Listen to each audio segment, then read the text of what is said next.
The arrow curved 90 degrees in midair and hit the target right on the mark. This was the girl's unique skill, the shaking arrow technique. The girl's name was Maria. She had lived with her father hunting since she was a child. Maria's unique skill was also something she had learned through hunting. Once she locked onto a target, whether it was moving or stationary, she could hit it with ease.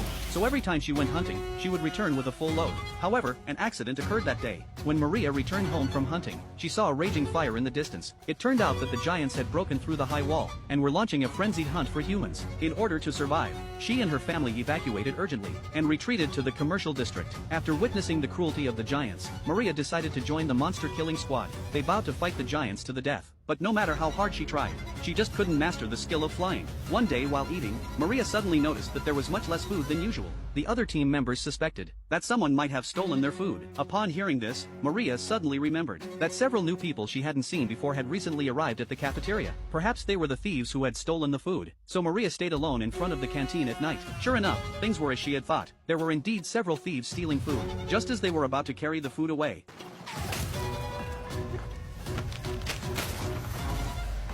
they saw that they had been discovered, and the thieves fled in panic. But one young man still wanted to take a few potatoes with him before leaving. As a result, Maria's superb archery skills forced him behind an obstacle. He thought he was safe now. At that moment, Maria drew her bow, aimed at the right front of the obstacle, bit off half the arrow's tail, and released the arrow. The arrow made a 90-degree turn in midair,